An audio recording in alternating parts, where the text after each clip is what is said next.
ద్వార దర్శనాలకు విస్తృత ఏర్పాట్లు చేసినట్లు టీటీడీ చైర్మన్ బీఆర్ నాయుడు తెలిపారు. శ్రీవారి ఆలయంలో డిసెంబర్ 30 నుంచి జనవరి 8 వరకు వైకుంఠ ద్వార దర్శనాలు ఉంటాయని వివరించారు. మొదటి 3 రోజులకు ఎలక్ట్రానిక్ లక్కీ డిప్ ద్వారా టోకెన్లు కేటాయించినట్లు తెలిపారు.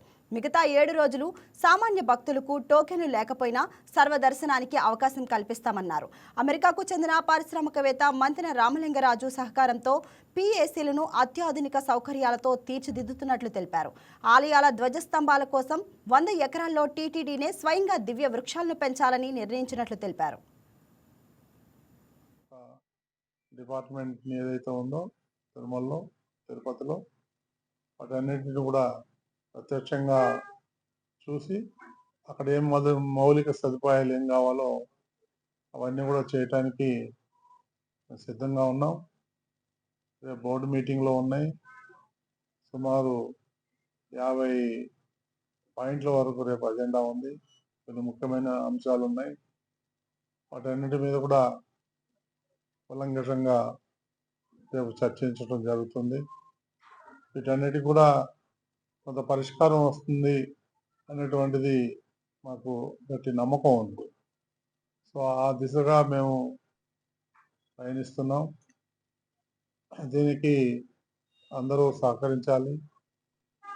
ఇప్పుడు పిఎస్సి 2 పర్వాలేదు, బాగానే ఉంది. పిఎస్సి 1, పిఎస్సి 3 అంత బాగాలేదని విన్నాను నేను.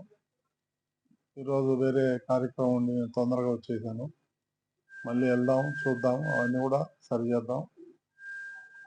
మంతెన సత్యనారాయణ రాజు అనేటువంటి ఒక దాత ఎవరైతే ఉన్నారో అమెరికాలో ఉండే అతను ఎన్ఆర్ఐ, అతను ఈ పిఎస్సి 1, 2, 3కి సుమారు 9 కోట్ల రూపాయలు ఇస్తామని చెప్పేసి ప్రకటించారు.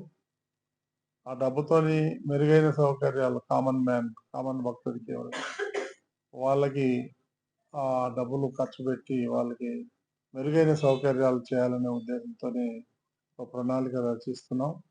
అది కూడా త్వరలోనే అవుతుందని చెప్పేసి ఆశిస్తున్నాను. అదేవిధంగా ఈ ధ్వజస్తంభానికి కావాల్సినటువంటి ఏదైతే చెట్లు ఉన్నాయో అవన్నీ కూడా 100 ఎకరాల్లో కొన్ని వేలాది చెట్లు పెంచాలి అనేటువంటి ఉద్దేశం ఉంది. మనం భారతదేశంలోనే కాక ఇతర దేశాల్లో ఉండే వాటికి కూడా మనం టీటీడీ నుంచి సరఫరా చేసే విధంగా ఒక దీర్ఘకాలిక ప్రణాళిక అది. ఇప్పుడు స్టార్ట్ చేస్తే ఒక 20 ఏళ్ళకో 30 ఏళ్ళకో అవి పెద్ద చెట్లు అవుతాయి. అదే ఈరోజు పిఎస్సి 2లో పర్యటిస్తే అక్కడ సౌకర్యాలన్నీ బాగున్నాయి, భక్తులందరూ అనేది కూడా చాలా బాగున్నాయి అంటున్నారు. కానీ అది సరిపోదు, కొన్ని స్టాండర్డ్స్ లేవు. దాన్ని కూడా కొన్ని రిపేర్లు చేయాల్సిన అవసరం ఉంది. కాబట్టి అది కూడా టేకప్ చేస్తామని తెలియజేస్తున్నాను. నేను రోజుకొక డిపార్ట్మెంట్